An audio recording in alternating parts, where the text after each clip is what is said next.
when your best is not good enough. That's what we're going to be talking about today, my friends, on the narcissist borderline and toxic people. I am Sherry, my friends. Thank you for joining me. If this is your first time tuning in, thank you. We love to have you. We are a growing community.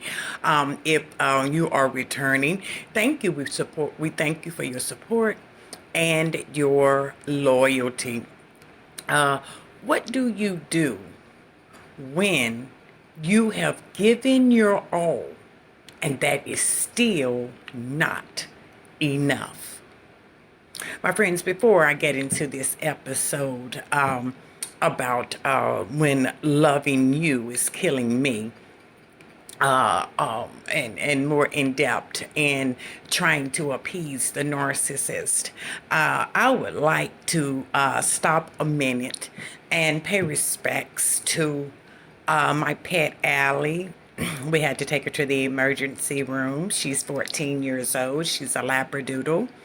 I have included pictures into this segment.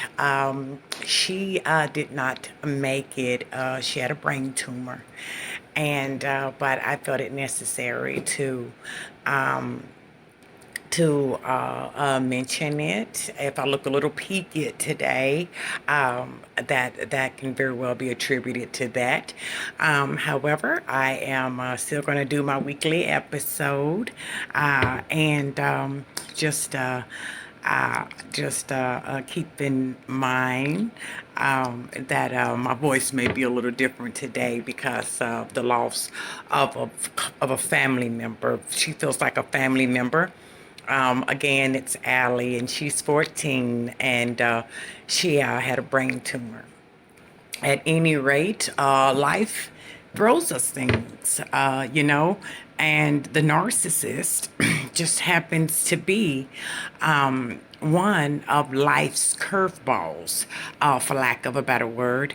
And I had the question about why is it that the more you try with a narcissist, the more positive you try to make the relationship, the more negative they become. They take your positive and energy and they turn it into negative energy, or switch your words around.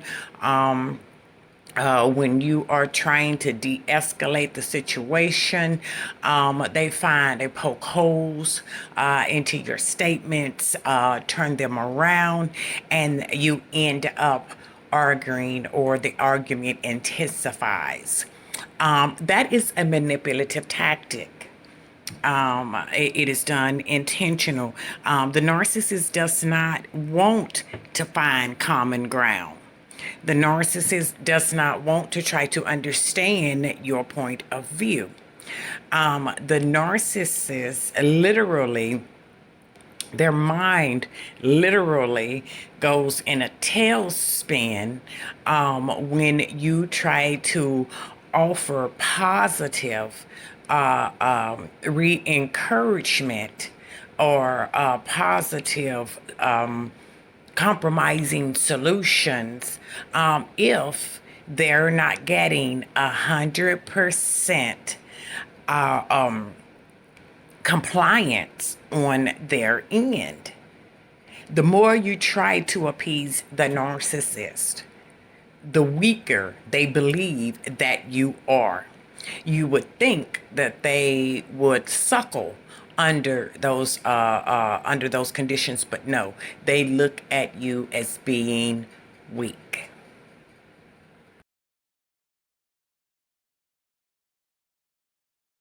The narcissist does this because the narcissist engage in what we call black and white thinking. Something is either all good or all bad.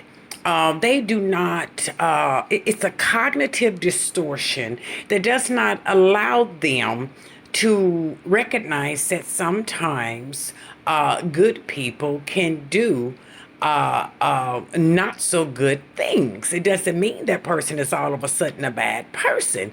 It just means that sometimes we can get out of character. But the narcissist cannot reconcile the two. So instead, they engage in what we call splitting. A perfect example of this is when you first got into the relationship, they were love bombing you because they idolized you. In their mind, you just a superb person. And as soon as you do something that the narcissist considers to be a violation to their perspective or a violation to their mental set of standards, then all of a sudden you become a bad person.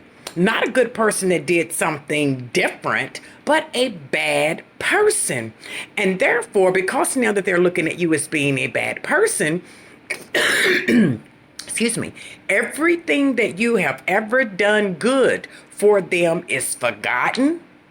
All the experiences that you two have shared, all the sacrifices that you may have made for this person, all of that is forgotten, thrown out the door.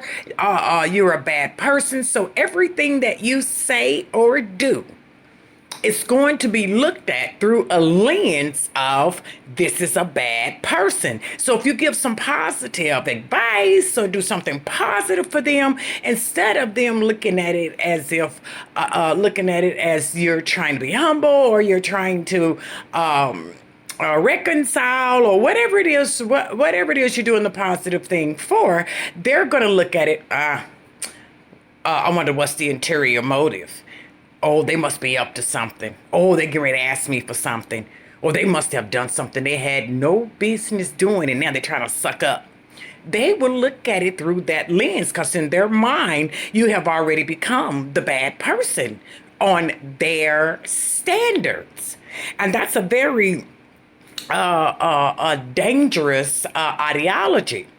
And because the narcissist splits, they can either overreact in certain situations and underreact in other situations. That's why that's why people get so confused. There's no stability with the narcissist when they split events like that. And this is not just to their significant other. This is to people in general.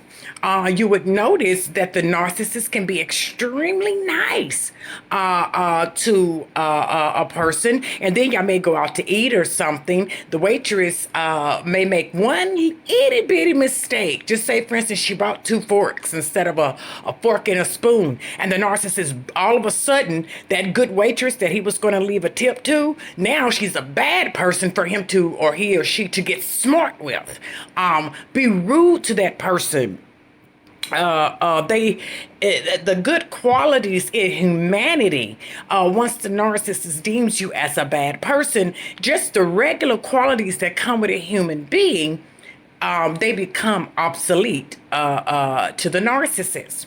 And it's done because especially a pathological narcissist, is because they cannot reconcile a good person, like I said, doing something bad or what they deem to be bad. It doesn't necessarily have to be a bad thing. And from that moment, then you're vilified. So I hope that answers your questions, my friends. This is Sherry once again with Borderline Narcissists and Other Toxic People. Please like, share, and subscribe if you like this content. And I'll see you next week, my friends.